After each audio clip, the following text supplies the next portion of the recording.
Olá, seja bem-vindo ao meu canal. Meu nome é Késia. Então, nós estamos dando continuidade ao estudo de Apocalipse, do livro de Apocalipse, o último livro da Bíblia, do Novo Testamento. E hoje nós vamos falar sobre Apocalipse, capítulo 2, versículos 18 a 29, que é a carta à igreja de Tiatira. Eu peço que vocês leiam e até acompanhem com a Bíblia na mão esses vídeos, porque eu não tenho como ler os textos bíblicos, porque senão o vídeo vai ficar muito longo e o objetivo é que as mulheres que trabalham fora ou em casa, que tem criança pequena, as mulheres que são super ocupadas, tenham tempo de assistir essas aulas, tá? Então, por favor, pegue a sua Bíblia, mesmo que você não consiga ler antes, pega a sua Bíblia na hora do vídeo para acompanhar e entender o que eu estou falando, ok? Então, vamos lá. Nós precisamos nos lembrar sempre: Cristo chamou a igreja para ser santa e pura. Por isso a igreja deve lidar com o pecado e a heresia que há dentro dela.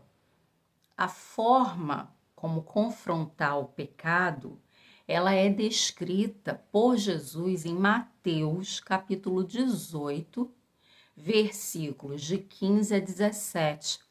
Ali ele explica como nós devemos confrontar o pecado para manter a igreja pura, né? Sem mácula, santa. Santificada não significa que nunca mais haverá pecado na igreja, não é isso. Mas o nosso objetivo como cristãos é buscar a santidade. A forma como Jesus se apresenta à igreja de Tiatira, no versículo 18, é linda. Ele se apresenta como Filho de Deus, enfatizando a sua divindade, ou seja, ele se equipara a Deus, como ele sempre fez enquanto ele estava aqui nesse mundo, né? E os seus olhos são penetrantes, conhecem a verdade que está escondida. Então não adianta a gente tentar esconder. Os seus pés santos e puros destroem o pecado. Aqui Jesus não é o filho do homem. Notem bem que interessante. Ele não fala que ele é o filho do homem, que simpatiza com as nossas necessidades e provações, mas sim o Filho de Deus que julgará a terra. Esse detalhe é muito importante. Por quê? A igreja de Tiatira, ou melhor, a cidade de Tiatira, não era bem um centro religioso como as outras, mas tinha inúmeras associações de trabalhadores, como nós conhecemos hoje em dia. A pressão que os cristãos sofriam vinha dessas associações. Por quê? Porque cada associação de cada classe trabalhista tinha um Deus. Então, para você trabalhar ou para você abrir o seu negócio, você tinha que se associar, ou seja, participar das festividades àquela divindade. Então, o cristão em Tiatira, ele tinha que escolher entre trabalhar e participar da idolatria ou perder o emprego. Muito sério, né? No versículo 19, Cristo diz não ter se esquecido das boas obras, que ele dividiu em 4 categorias. Quais eram as boas obras? Primeiro, os cristãos demonstravam amor por Deus e uns pelos outros. Segundo, demonstravam fidelidade, que é a palavra traduzida ao português como fé. Os cristãos eram consistentes, confiáveis, eram fiéis. Terceiro, eles demonstravam serviço. Aquele que ama demonstra através da ajuda ao próximo, né? É como nós demonstramos amor, através da ajuda. Eles tinham isso. E quarto, eles tinham perseverança, que em português está traduzido para paciência. Aquele que é fiel demonstra sua fidelidade, perseverando na sua fé. Além disso, Cristo diz que as últimas obras são mais do que as primeiras, ou seja, eles estavam crescendo em amor, em fidelidade, em perseverança, em serviço. Mas, nos versículos 20 a 23, nós vemos que, apesar dessas boas obras, Cristo tinha algo contra a igreja. Primeiro, eles violaram o ensino bíblico de que mulheres não devem pregar ou ensinar a congregação. Aí você vai me perguntar, Késia, onde está isso na Bíblia? Você pode ir em 1 Timóteo, capítulo 2, versículo 12. Está bem claro ali. Isso levou essa violação a esse ensino bíblico, e por isso que é tão importante nós preservarmos o ensino bíblico na igreja. Porque através dessa violação desse princípio bíblico de que a mulher não deve ser pastora ou professora da congregação, levou a igreja a tolerar uma mulher que Jesus compara com Jezabel, que se dizia profetisa.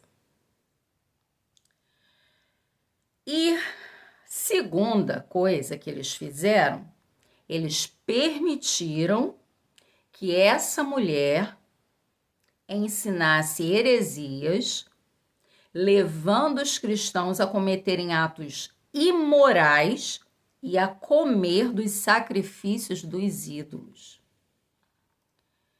Jezabel, é claro, não era um nome verdadeiro dessa mulher. Jesus está apenas comparando-a com a esposa do rei Acabe, lá do Velho Testamento, lembra? Em 1 Reis, capítulo 16, versículos 30 a 31, aquela mulher terrível que levou Israel ao pecado, a pecar contra Deus, nessas áreas, né? Imoralidade, idolatria. Então, a Bíblia diz que cristãos verdadeiros podem sim cair em pecado de imoralidade sexual. Você pode ver isso em 1 Coríntios, capítulo 6, versículos 15 a 20. E também no pecado de idolatria. Está lá em 1 Coríntios, capítulo 10, versículos 20 e 21. Paulo fala sobre isso. Mas ai daquele que leva outros cristãos a uma heresia ou vida imoral. Isso é um pecado grave. E eu temo por alguns pastores que estão fazendo isso hoje em dia, não só no Brasil, mas no mundo todo. No versículo 21, diz que Jesus deu tempo para ela se arrepender. E como ela não se arrependeu, Cristo então pronuncia o julgamento sobre ela, a morte dela e provavelmente a morte eterna também.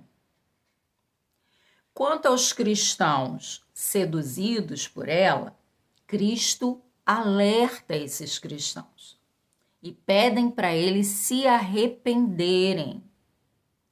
Ou então, além de uma grande tribulação que viria na vida deles, ou seja, momentos de aflição, problemas, aflições, eles poderiam também morrer, mas no caso do cristão seria só a morte física, não a morte, porque a morte eterna, né, ir para o inferno, o cristão está livre disso, mas o cristão que insiste em pecar, ele está assim sujeito ao castigo de Deus, ele está assim sujeito à morte física até, embora ele esteja seguro nos braços de Jesus, ele pode passar por isso por conta do pecado.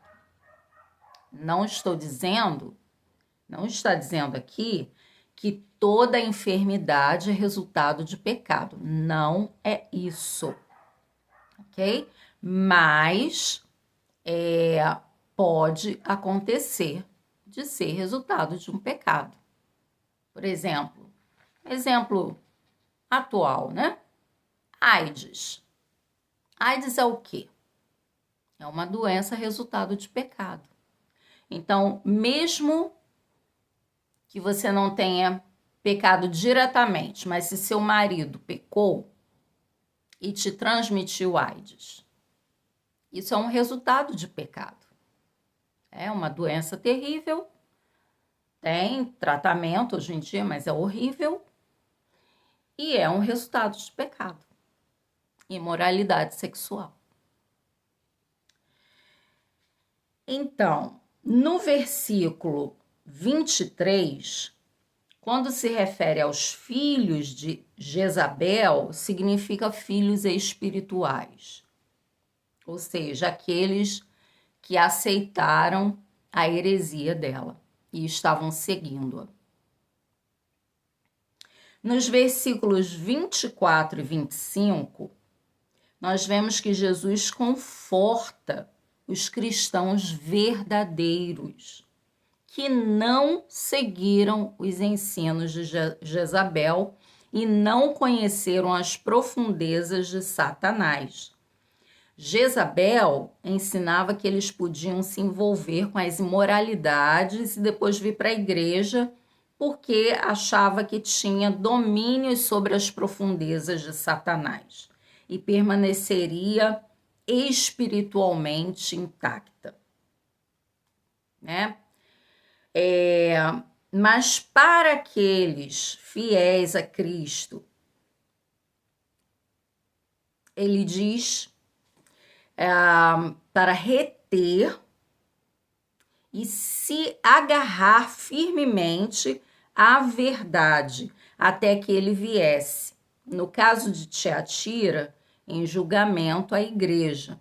No nosso caso, até a segunda vinda de Cristo. Então, isso é o que Jesus alerta. Olha, mesmo que você esteja passando por essa situação de estar numa igreja tipo Tiatira, onde existe Jezabel, e existe heresia, e existe distorção da palavra de Deus, você deve se reter, se deter, se agarrar à verdade. Qual é a verdade?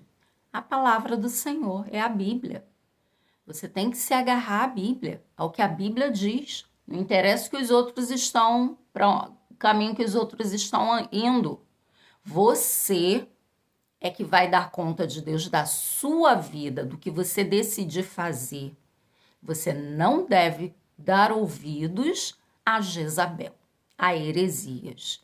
Você tem que se manter pura diante do Senhor e sem idolatria diante do Senhor. Para quê? Para que nós possamos vencer, sendo fiéis a Cristo e, no nosso caso, até a segunda vinda de Cristo, porque ele virá. Nos versículos 26 a 29, Cristo promete ao vencedor que obedecer aos seus mandamentos até o fim, duas coisas. É isso que Cristo está prometendo também para nós. Então, nós que estamos aqui nesse mundo, estamos vendo as heresias acontecerem. Nós precisamos permanecer na palavra do Senhor. E para isso você tem que estudar a Bíblia. Você tem que ler a Bíblia. Você tem que consultar a Bíblia. Para que você saiba definir o que é heresia e o que não é. E ficar firme na palavra, na verdade que é Cristo. E Deus nos promete duas coisas. Primeiro, que ele promete aqui à igreja de Tiatira, nós vamos reinar com Cristo no milênio.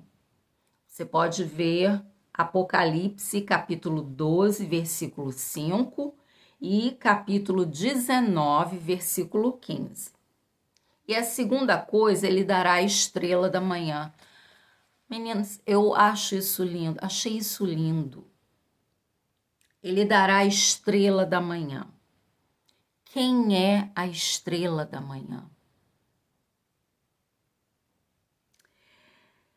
Em Apocalipse, capítulo 22, versículo 16, diz: Eu, Jesus, enviei o meu anjo para vos testificar estas coisas nas igrejas.